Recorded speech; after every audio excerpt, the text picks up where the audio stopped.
ہمارا جو مقصد رمضان ہے اللہ ہمیں اس کو تلاش کرنے کی توفیق عطا فرمائے۔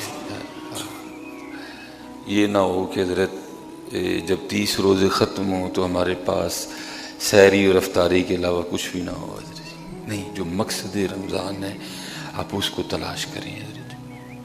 اور رمضان کا جو مقصد ہے وہ یہی ہے کہ ہمارا اللہ ہم سے راضی ہو جائے۔ رمضان آیا ہی اس لیے حضرت، جو 11 ماہ میں ہم نے وعدے کاٹے کیے ہیں نا، یہ ان کو کلیئر کرنے آیا ہے۔ لیکن اگر رمضان میں کسی کو اپنے 11 ماہ کے وعدوں کاٹوں کا خیال ہی نہیں تو پھر تو بے مقصد ہے نا حضرت۔ یہ رمضان اس لیے آیا ہے، جو 11 ماہ ہم نے معاملات کیے ہیں نا، یہ ان کو کلیئر کرنے آیا ہے۔ لیکن حضرت جی روزہ بھی ہو لیکن بندے کو خیال ہی نہ ہو کہ میں نے پیچھے 11 ماہ کیا کیا کیا ہے، تو پھر تو مقصد فوت ہو گیا نا، پھر تو سحری رہ گئی، پھر تو افطاری رہ گئی۔ نہیں، آپ اس مقصد کو تلاش کریں۔ ان 11 ماہ میں کیا کیا نافرمانیاں ہوئی ہیں، کتنی نمازیں چھوٹی ہیں، زبان سے کیا خطائیں ہوئی ہیں، آنکھ کہاں بہک گئی ہے، دل میں کیا کیا خیالات اٹھے ہیں، دماغ نے کیا کیا غلط سوچا ہے، ان ہاتھوں سے کیا غلط کیا ہے، ان پیروں سے کیا غلط کیا ہے، کہاں آپ اس کی فکر کریں۔ یہ جو رمضان آیا یہ اس کو کلیئر کرنے کے لیے آیا ہے۔ لیکن اگر حضرت جی نہیں تو پھر تو مقصد فوت ہو گیا۔ اور قربان جاؤں، حضرت سیدنا عبداللہ ابن عمر رضی اللہ تعالیٰ عنہ فرماتے ہیں، آپ فرماتے ہیں اللہ کے خوف سے آنسو کا ایک قطرہ بہانا، اللہ کے خوف سے آنسو کا ایک قطرہ بہانا مجھے 1000 درہم صدقہ کرنے سے زیادہ پیارا ہے حضرت۔ روئیں حضرت اپنے اللہ کی، اپنے اللہ کو منائیں، اپنی کوتاہیوں پہ نظر ڈالیں۔ جو 11 ماہ ہوئی ہیں ہمارے پاس وہ بہت کچھ ہے، تھوڑا تو نہیں ہے۔ اگر کبھی آپ بیٹھ کے محاسبہ کریں اپنا تو ہمارے پاس بہت کچھ ہے رونے کو، ہمارے پاس تھوڑا نہیں ہے۔ اللہ قرآن میں اللہ کہتے ہیں پتھر بھی میرے خوف سے روتے ہیں، تو پھر تو ہمارا زیادہ حق بنتا ہے کہ ہم روئیں، کیونکہ جو ہم کرتے ہیں پتھر تو سوچ ہی نہیں سکتے، جو ہم نے کیا پتھر تو کر ہی نہیں سکتے۔ جو معاملات ہم سے ہوئے ہیں، تو اگر پتھر روئیں اور رمضان ہو اور ہم نہ روئیں تو پھر یہ بات ٹھیک تو نہیں ہے، نہیں ہے روئیں۔ یہ لکھا ہے کوئی اللہ کے نبی تھے علیہ السلام، تو آپ کا گزرنا ایک پتھر پر سے ہوا، اور اس پتھر کی جسامت اتنی نہیں تھی جتنا اس پتھر سے پانی نکل رہا تھا۔ تو اللہ کے نبی علیہ السلام کے قلب مبارک میں خیال آیا کہ پتھر تو اتنا بڑا نہیں ہے لیکن پانی سے بہت زیادہ نکل رہا ہے، کیونکہ اللہ کے نبی تھے، اللہ نے اپنے نبی کو طاقت دے رکھی تھی۔ آپ نے اس پتھر سے پوچھا تو چھوٹا سا پتھر ہے لیکن پانی تجھ میں سے بڑا نکل رہا ہے۔ تو پتھر آگے سے عرض کرتا ہے اللہ کے نبی علیہ السلام، جب سے میں نے یہ سنا نا کہ وقودها الناس والحجارہ، جو جہنم ہے نا اس کا ایندھن انسان اور پتھر ہے، تو میں اس خوف سے رو رہا ہوں کہ کہیں ان پتھروں میں مجھے بھی شامل نہ کر دیا جائے۔ تو جو آپ مجھ میں سے پانی نکلتا دیکھ رہے ہیں یہ دراصل خوف الہی سے میرے آنسو ہیں۔ اللہ کے نبی علیہ السلام نے اللہ کے حضور اس پتھر کے لیے دعا کی۔ اللہ کے نبی تھے، مقبول دعا تھی۔ اللہ پاک نے فرمایا میرے نبی علیہ السلام آپ کی دعا کی برکت سے میں نے اس پتھر کو جہنم سے رہائی عطا کر دی ہے۔ آپ نے پتھر کو خوشخبری دی، آپ تشریف لے گئے۔ لکھا جب اللہ کے نبی علیہ السلام واپس آئے نا تو اس پتھر میں سے پھر اتنا ہی پانی نکل رہا تھا۔ آپ نے پھر اس پتھر سے پوچھا، آپ نے فرمایا پہلے جب میں نے تجھے پوچھا کہ تجھ میں سے اتنا پانی کیوں نکل رہا ہے تو تو نے آگے سے کہا کہ جب سے میں نے یہ سنا ہے کہ وقودها الناس والحجارہ، کہ جو جہنم کا ایندھن ہے وہ انسان اور پتھر ہے، تو میں اس خوف سے اتنا رو رہا تھا کہ ان پتھروں میں مجھے شامل نہ کر دیا جائے۔ تو آپ نے میرے لیے دعا کی، میں نے تیرے لیے دعا کی، اللہ نے تجھے جہنم سے رہائی عطا کر دی، تو اب تو کیوں رو رہا ہے؟ تو جو پتھر ہے نا وہ آگے سے عرض کرتا ہے اللہ کے نبی پہلے تو میں اللہ کے خوف سے رو رہا تھا لیکن میں اللہ کی بارگاہ میں شکرانے کے طور پہ رو رہا ہوں۔ رو وہ چلے جی رمضان چ نہیں رونا تو دسو رونا کدیں جو ضائع نہ کرو یار اپنے روزے. میں ابھی تک تو خیر صرف ایک ہی افطاری سوا پڑھا ہے اور وہ افطاری دیکھ کے لگ رہا تھا کہ یہ قوم آج پہلی بار کھانے لگی ہے.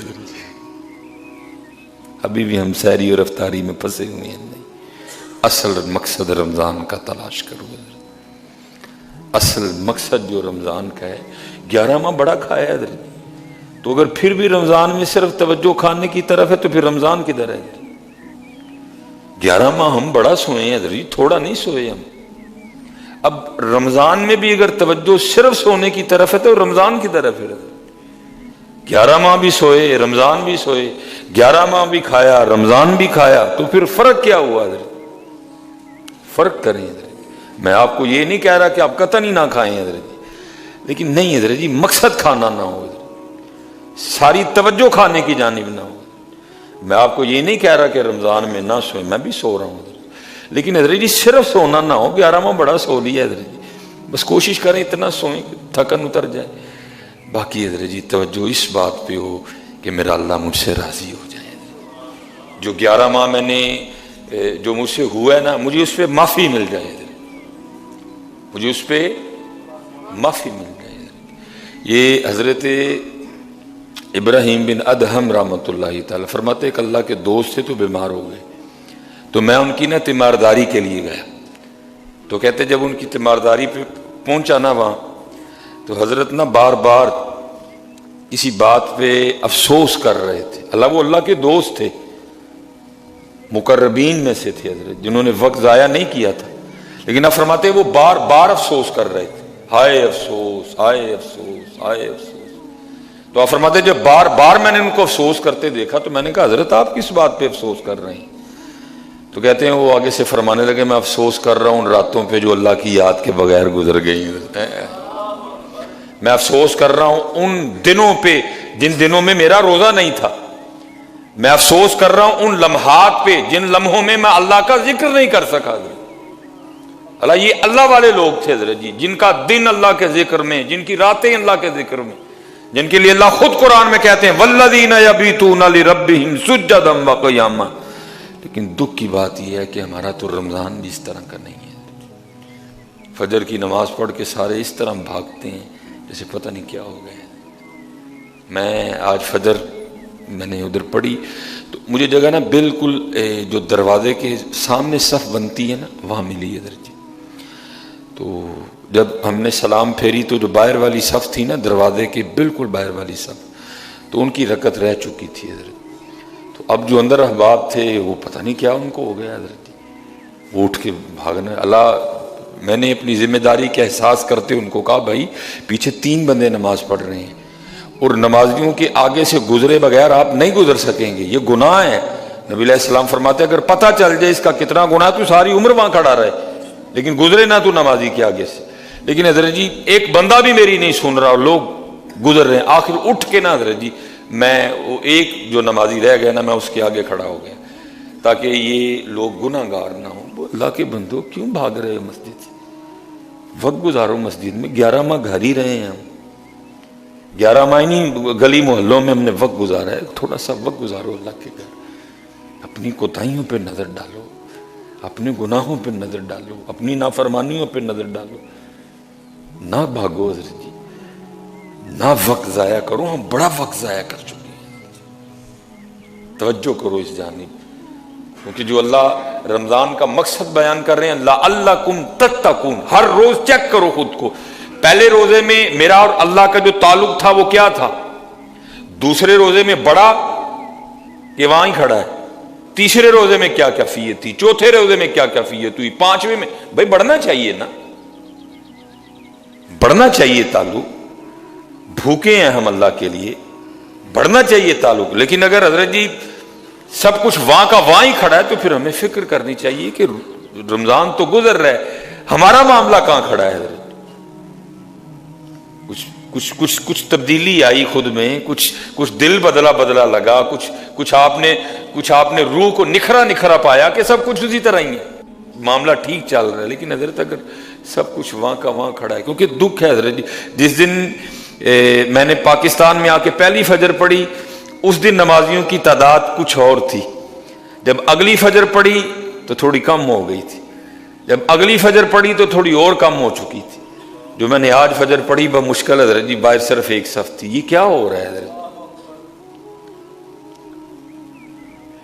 جس دن میں نے آ کے پاکستان میں پہلی تراویح پڑھی اس دن تعداد کچھ اور تھی، جو اس کے بعد پڑھی پھر کچھ اور تھی، جو وہ پھر پڑھی پھر کچھ اور تھی۔ یہ کیا ہو رہا ہے؟ کیوں نمازی کم ہو رہے ہیں؟ رمضان میں بھی نمازی کم ہوں گے؟ اب رمضان میں بھی یہ مسجدیں خالی ہوں گی اس طرح؟ نہیں، وجہ کیا ہے؟ رمضان ہے حضرت جی، مقصد رمضان نہیں ہے۔ رمضان ہے لیکن مقصد رمضان نہیں ہے حضرت جی۔ مقصد رمضان سمجھو، مقصد رمضان سمجھو، اور خوب حضرت جی اپنے اللہ سے لو لگاؤ، کوشش کرو فجر کے بعد کچھ وقت گزارو وہاں بیٹھ کے اللہ کے گھر میں، جب وقت ملے حضرت جی اللہ کے گھر میں بیٹھ کر وقت گزارو اور اپنے اللہ سے معافی مانگو، اپنے اللہ کو راضی کرو۔ رمضان آیا ہی صرف اس لیے، یہ اللہ نے ایک مہینہ تمہیں دیے اس لیے، یا ایھا الذین آمنوا کتب علیکم الصیام کما کتب علی الذین من قبلکم لعلکم تتقون، لعلکم تتقون، لعلکم تتقون، لعلکم تتقون، تاکہ تم متقی ہو جاؤ، تاکہ تم پرہیزگار ہو جاؤ۔ اور اس کا میں سادہ ترجمہ یہ کروں گا، تاکہ تمہاری لو اللہ سے لگ جائے، تاکہ تمہارا تعلق اللہ سے مضبوط ہو جائے۔ لیکن حضرت اگر سارا کچھ ہے تعلق نہیں ہے تو پھر تو بے مقصد ہے حضرت۔ اس لیے اپنے اللہ کو راضی کرنے کی فکر کریں، اپنی کوتاہیوں پہ غور کریں اور کوشش کریں حضرت جی روزہ چھوٹے نہ۔ ایسے بھی بڑے زیادہ احباب ہیں، میں اس دن نا کسی وجہ سے یونیورسٹی چلا گیا تو اپنی نیو جنریشن کو دیکھ کے رونا آیا، ہر تقریباً دوسرے بندے کے ہاتھ میں کچھ نہ کچھ تھا حضرت، تو روزہ نہ چھوڑیں۔ یہ